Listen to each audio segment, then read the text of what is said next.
I have to be persistent. I have to do this.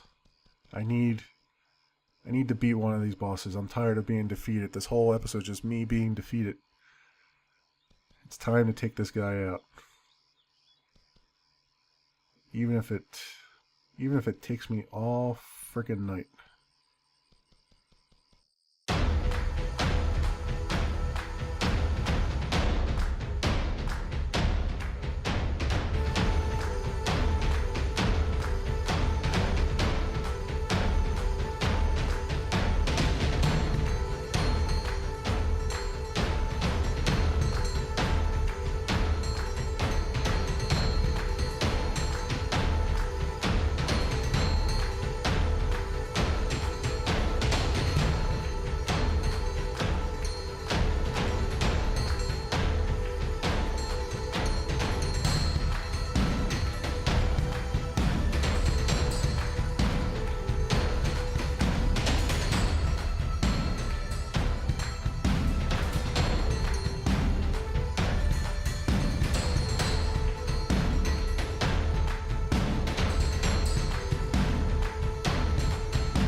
Whew, all right.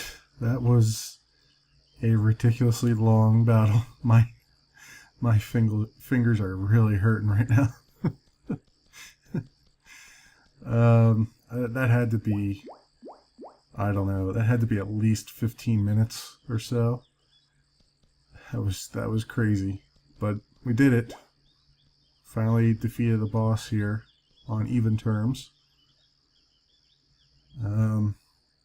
Now it's a matter of, let's see, we leveled up a little bit.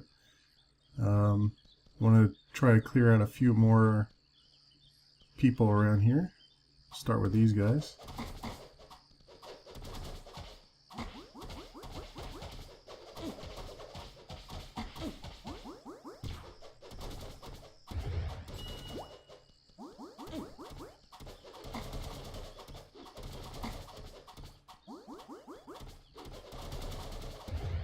Alright.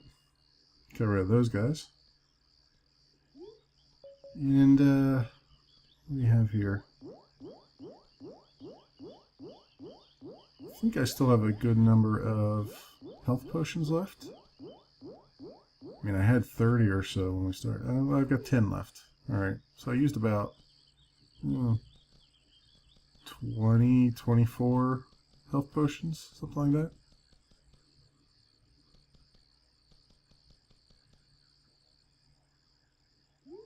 Alright, let's get another lay of the land here.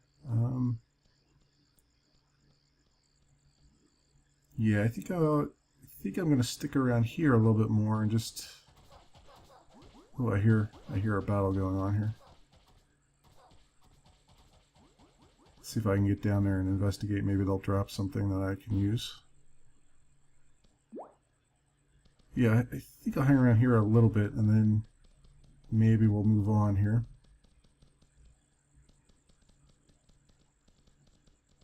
So, some other, I guess, developments around Cube World here. Let's pull some of these guys here.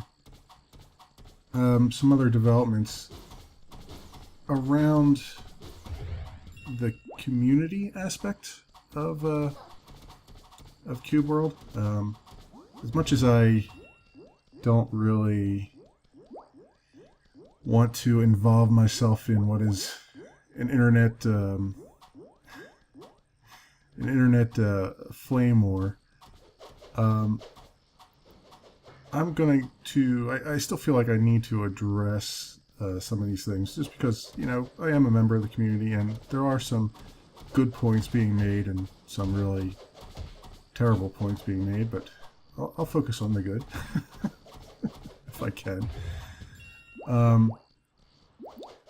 Namely, as I dance around the subject, really around the subject of communication, as far as Wally and the dev team. Well, Wally is, I guess, the dev team. As far as Cube World here, it's being compared to... I guess the comparisons of Cube World are very strong with Minecraft, obviously, because procedurally generated, voxels, that kind of thing. And I think there was a level of communication that was expected, since it is very reminiscent of Minecraft. And one of the things Notch and the rest of the guys at Mojang were and are today extremely good at is keeping the community informed as to what's coming up next, and giving them screenshots and all kinds of little teasers, things of that nature. And I think there was a expectation, possibly unreasonable expectation, that kind of thing would continue in Cube World as well, even though completely different people, completely different team,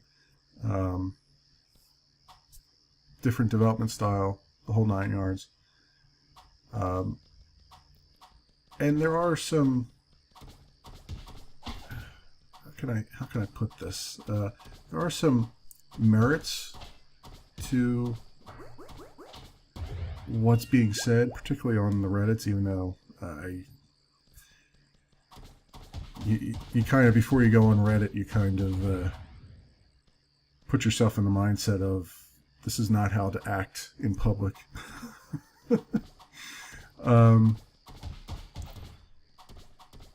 I don't really want to delve into the particulars of their arguments. It's easy enough to just go read it yourself. But I do want to I think I can provide at least a little bit of insight about me particular, what I look for when I'm looking at these indie games, because I do keep an eye on, say, IndieDB and a lot of the games going on there, and there's a trend that I see there that is reminiscent both of Cube World and of Minecraft as far as communication goes.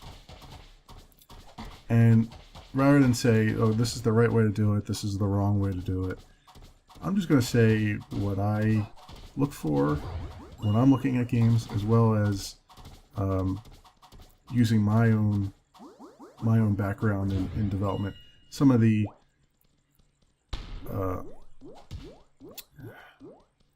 insights, I guess, into how developers tend to think about things. Even though I don't develop games, I just do regular programming, but it is still very, our processes are very similar, albeit perhaps I'm a little less stressful at times. So, when I'm looking for an indie game on a site like IndieDB, I do keep an eye out for how much communication is actually happening. There's a way to track what's going on. And actually, before I continue this thought, let me get back to the city and get my stuff together here and find another place to continue our discussion. Alright, I'm back. I went back to the city, got re-equipped. I am now at the ruins of Vartar here, as you can see off in the distance there. It's a blue area. I don't know if this is one that I've already done off camera. I know that I haven't killed any bosses off camera, but I did go through sort of a haunted ruin type of thing. I just don't remember which one, and all I really did was loot it. I obviously didn't go after the boss. So I don't know if this was the one I did or if it was another one, so we'll see here. And regardless, it's still a blue area, so I should be able to do some good leveling here. And I will take on the boss this time. So back to what I was discussing a while ago, before I cut, I should say. When I'm looking at indie games myself, I do pay close attention to how many updates and how frequent the updates are from the devs and the development team. And that does weigh heavily on my, I guess, interest in the game. Let's see here. I need to find the entrance here. I'll be right back. Alright, found the entrance. Sorry. I'm a bit scatterbrained here. My apologies. The more communication I see from an indie dev, the more interest is generated in my mind, because it seems like, hey, they're taking it seriously, and they're so passionate about what they're doing that they want other people to join, I guess, in that passion. And it also speaks to the longevity of a particular title, because if the indie devs are going to continue development even after a release is done, much like Minecraft is done, they really need to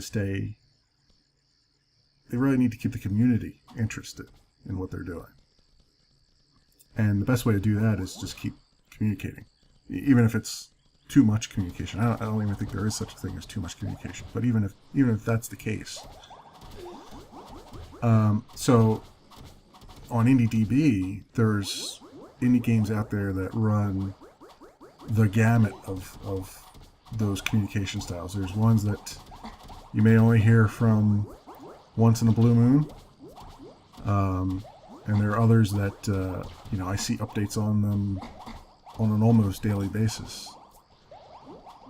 And of course, I gravitate towards the ones that are updating frequently, because then I can see what's going on. I know that they're probably getting close to a demo of some kind, and hey, if they come out with a nice playable demo, I'm more than happy to do a little side quest video on it.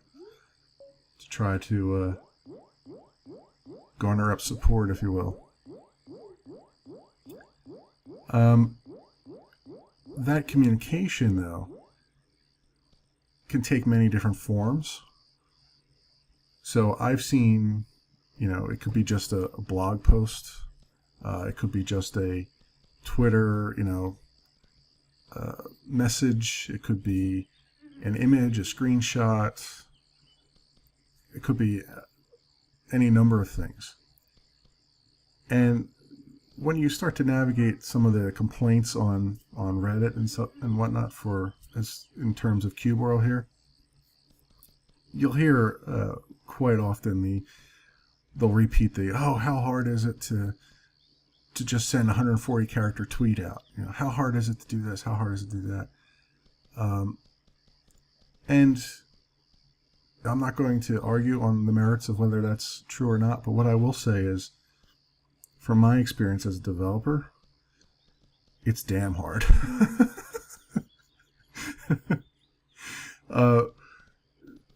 Usually and I say that because our ideal, as a programmer, your ideal scenario is, I've leveled up. Your ideal scenario is to basically sit in front of a computer for 10, 12, 16 hours a day, and at the risk of being overly dramatic, kick all of your friends and loved ones to the curb. Because you need a cone of silence, you need to be able to focus. There's this concept, it's not, it's not unique to developers.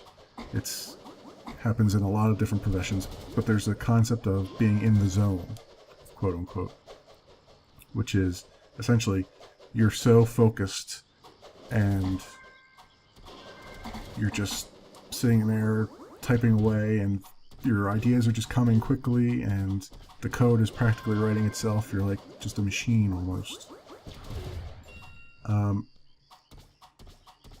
And that is a very enticing mode to be in, especially, myself, I enjoy the hell out of programming. I'm sure these guys that are doing it on their own here, they're writing their own games and stuff like that, I'm sure most of them, if they're actually programming and not using, say, some other software package, I'm sure they're enjoying the hell out of it as well. And being in that zone is very, very enticing. It's the one thing that makes you really go back to work every day. Because when you're in it and everything's flowing, and the ideas are flowing, and the code is practically writing itself, you feel godlike. Again, being a bit dramatic. You feel like you can accomplish anything. And when you're not in that mode, you do everything you can in your power to get back into that mode. And when you're in that mode, you don't want to leave it. Which is why you'll often spend 16 hours in front of a computer and realize, hey, I haven't eaten anything. Should probably run to the bathroom at some point in time. So on and so forth. In fact, a running joke I have is that I used to, as a team lead, as an architect, I used to judge whether or not my team members were, whether I was doing a good job of keeping the distractions away from my team members as to whether or not they were running to the bathroom.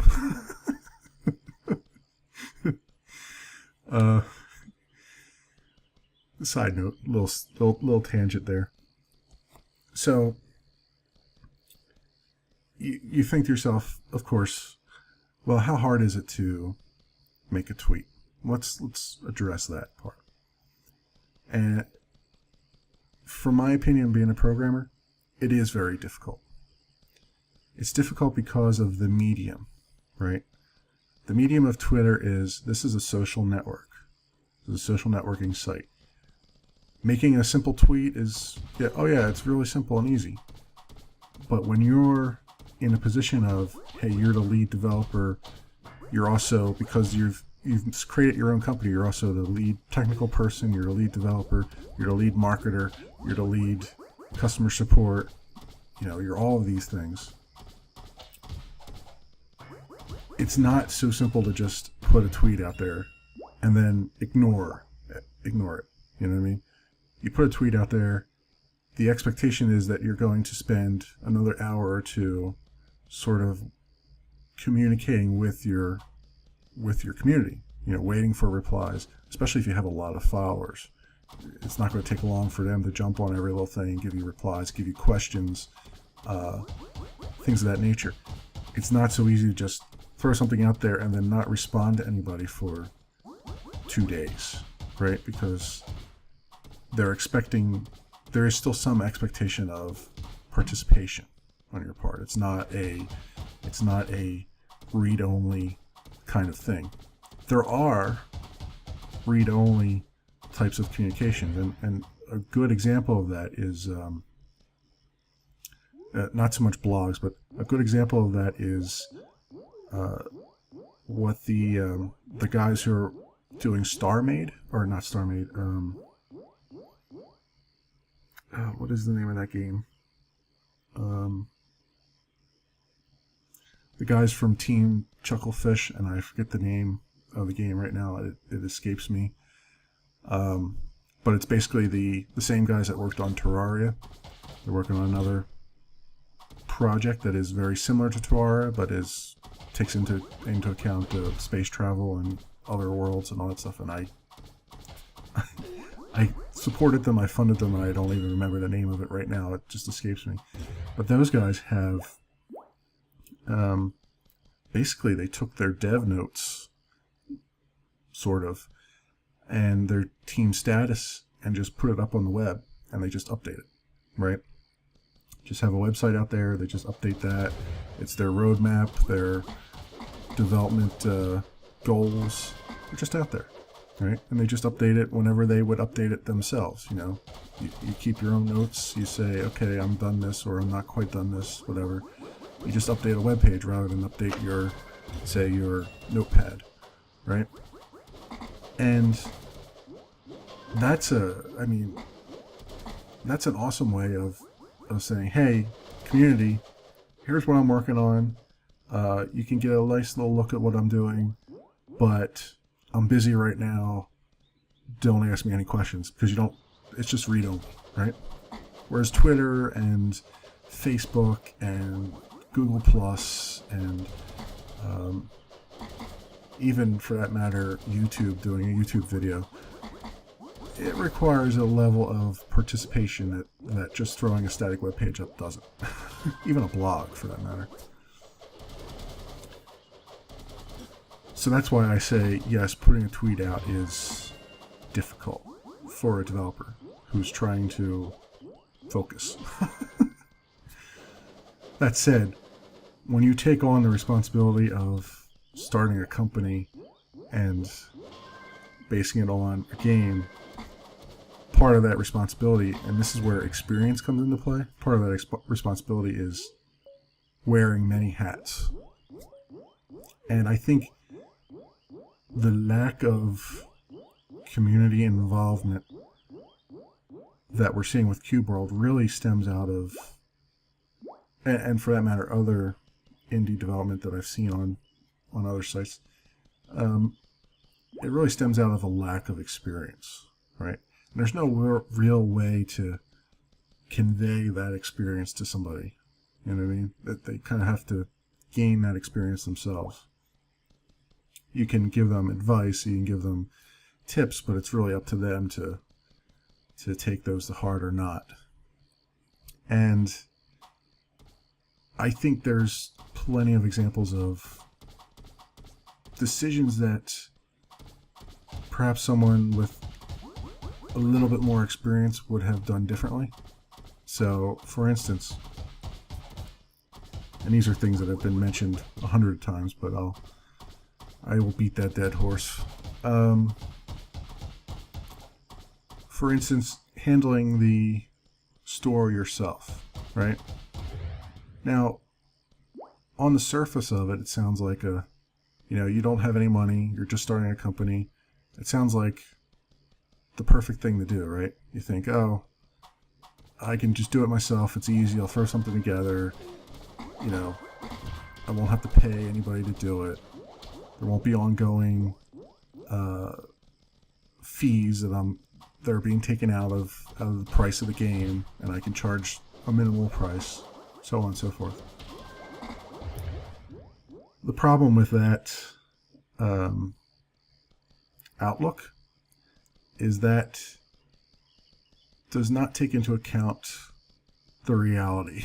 It does not take into account life. And the reality of the internet is that there will always be script kiddies out there trying to test their mettle on any site that they can. So you'll have to deal with DDoSs and all the various hacking attempts and all that fun stuff. So if you're designing your own application, you have to take all that into account, plus the ongoing maintenance of, hey, our site's being under heavy traffic, we need to mitigate this, or hey, there was a bug, somebody found it with perhaps a European currency conversion, whatever. So you're really not, even though it's quote unquote free because you wrote it yourself, it's not, because if time is money, which time is usually money in the business world, then you're really actually spending money on it, even though it's not physical money yet. It's money that you're possibly not going to get back from the sales of your game, especially if you can't sell your game because the site is down. Again, that's something that comes with experience, right? So experience says so you say, well, what's the alternative to someone who is just starting out and is new and doesn't have money to do a huge deal here? And then I look at, there are alternatives. I feel like I'm a little scatterbrained here because I'm trying to fight and also have a conversation at the same time here. Some of the alternatives, the Humble Store, right? I'm sure they would love it to have Cube World or something similar to that, have indie games just come up there. I mean, they've had a few indie games that I've seen right now that are just in pre-alpha stages that are already getting funded just through the Humble Store. Those guys can just deal with all of the normal. I mean, they have to deal with traffic on a regular basis whenever they release a Humble Bundle. So there's experience there. They've probably got some mitigation partner that will handle when there's a DDoS coming in, like CloudFront or whatever their name is. I forget the name of it. So I'm sure they would be ecstatic about it. Now, I don't know what kind of cut they take out of it. Presumably it's not a very large cut because I've seen things up there for $5. But that would have been a good alternative, right? Because then you don't have to worry about it yourself. I see some indie games out there, they're just starting out and they want to be MMOs. And in fact, there was one that I tried to fund earlier, but they stopped the Kickstarter and then moved over to Indiegogo after they repurposed their schedule, I should say, after they decided that they didn't want to be an MMO anymore. But they really came to the conclusion that a lot of people should come to, which is you can't really be an MMO and be an indie game right now unless you've got a whole heck of a lot of money in the bank, right? Because that takes hardware. Even if you do it in the cloud, you're paying per dyno hour or whatever metric the particular service uses that you have that you're employing, you know, it's not for the faint of heart, and really you need to take a step back and bring some realism into it and say, look, if I'm going to do a multiplayer game, it's going to have to be server based, and we're going to have to find some, you know, co-location facility that can handle it, that won't break the bank at the same time. Or simply just do single player with the option for user run servers as multiplayer. You know what I mean? AKA the Minecraft the Minecraft strategy.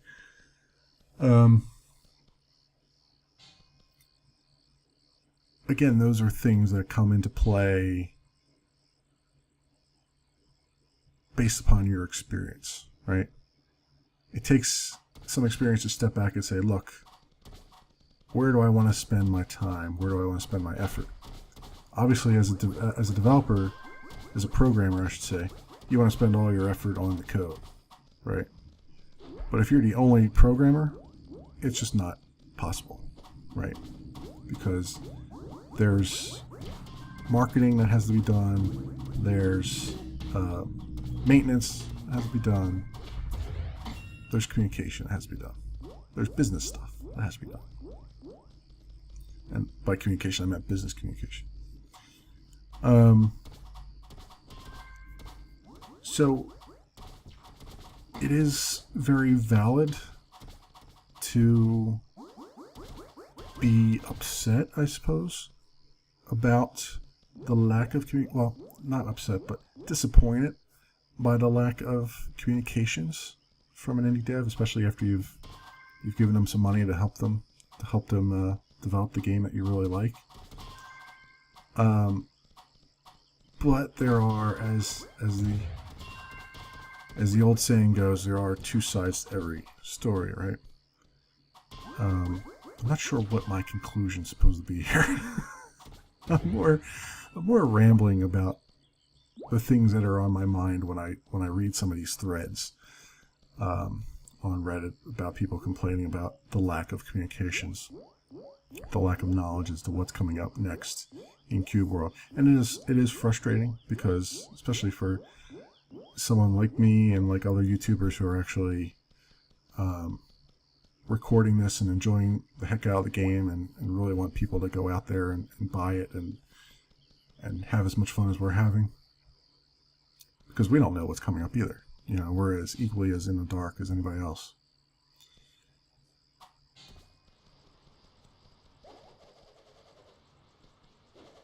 So all that said, I'm not sure if I actually covered all the bases on that particular topic, because I've been, as I said, I'm multitasking here very, very poorly right now. I'm just getting completely wrecked by these undead here, and at the same time trying to have a half-decent conversation. But I am getting some good levels here.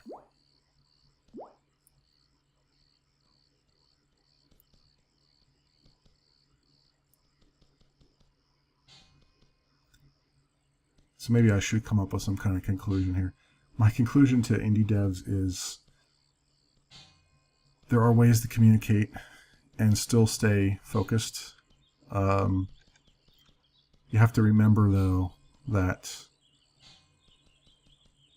you're going to have to take some time out of your development schedule to communicate actively with your team, with your potential customers, right? That's just the price of playing the game, the price of starting a business, right? Now, that communication can take multiple forms. You know, you can do the Twitter, you can do the screenshots, you can do this the static web page. You can even, I mean, I've seen some indie devs that just say, you know what, I need a little bit of a break.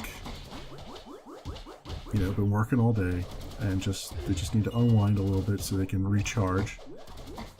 And they do it, maybe they'll send out a tweet and say, hey, guys, I'm going to go play some Team Fortress 2, and I'm going to be on this server, and, you know, come on and join me, and we'll have some fun, you know. Granted, you're going to get questions like, oh, why are you playing games instead of writing games and all that stuff, but you know what?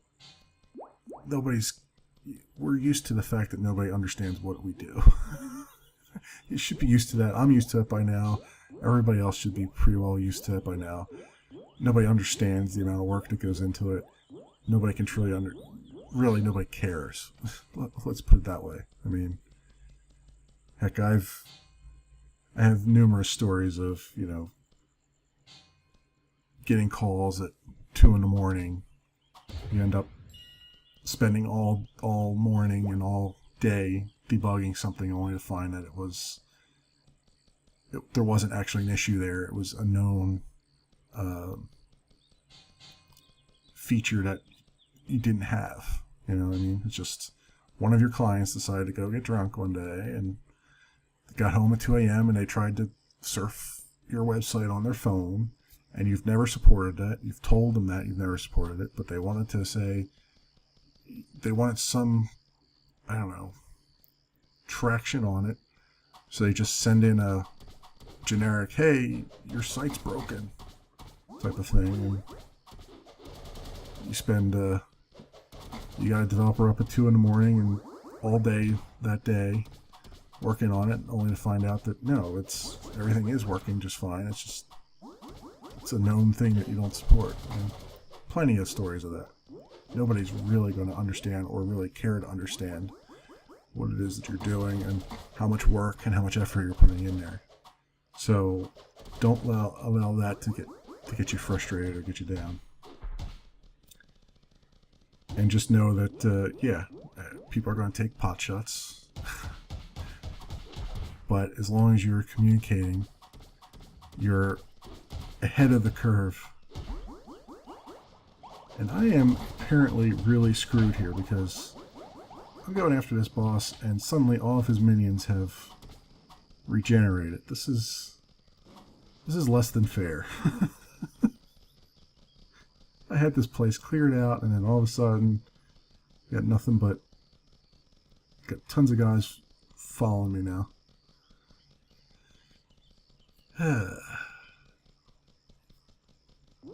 I can't believe I talked through that whole dungeon. I feel like I didn't have that much to say, and yet here I am. Alright, let's take these guys out. We'll take this biter out, and let's see if we can... I guess we're just going to have to restart this dungeon. Since everything respawned, I guess we'll just have to restart the dungeon here and try to get back to the boss again after I get rid of this biter who's driving me nuts. There we go.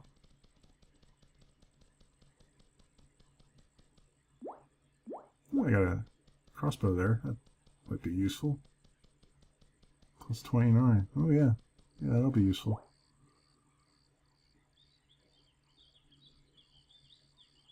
Alright.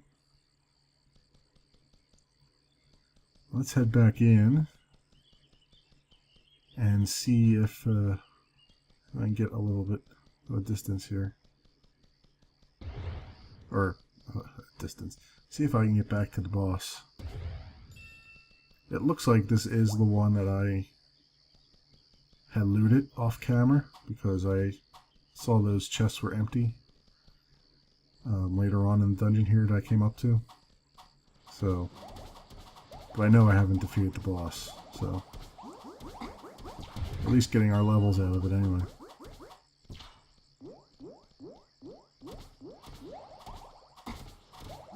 Or XP, I should say, out of it.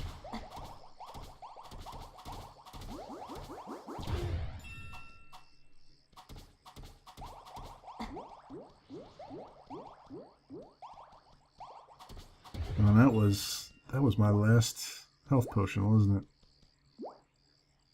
Yeah. It looks like I'm going to have to give up on this after all, because I I don't have any health potions left. Alright. Well, I'm going to head back to the city and get myself together here. I tried. And failed. But we had one success this episode anyway.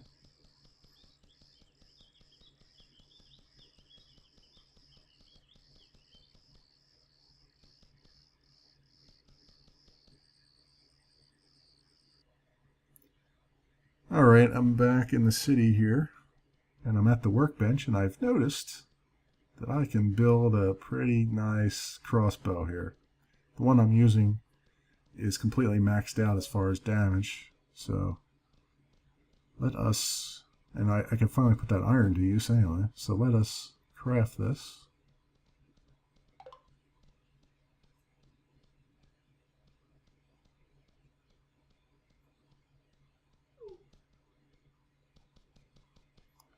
Alright, and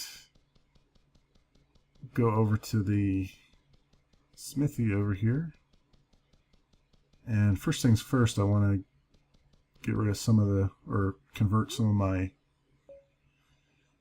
iron ore over to iron cubes, because I have I've hit the limit of iron cubes. Yeah, see? And I still have more ore left, so crafting that bow helped me out a little bit there in that regard.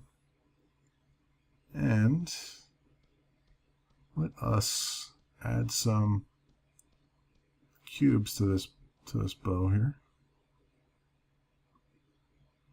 Unfortunately, it doesn't look like I can add any of the soul cubes that I've picked up. I guess I'm just too high level now, even though I'm pretty sure they're still in my inventory.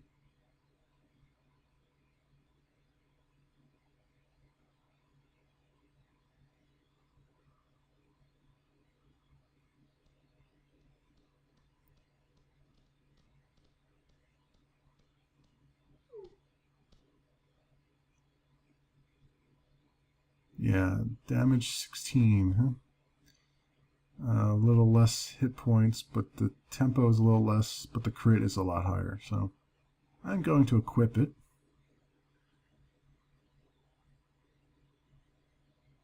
And I'd like to go test it out at the range here.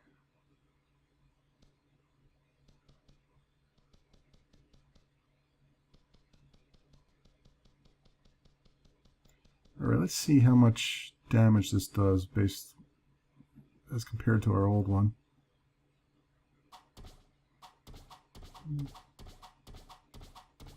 It's not bad. 36 there, 17. Ooh, 66. That's not bad. Alright. That'll do. We'll use this guy. Alright, so next time, I'm going to go find some more people to beat up.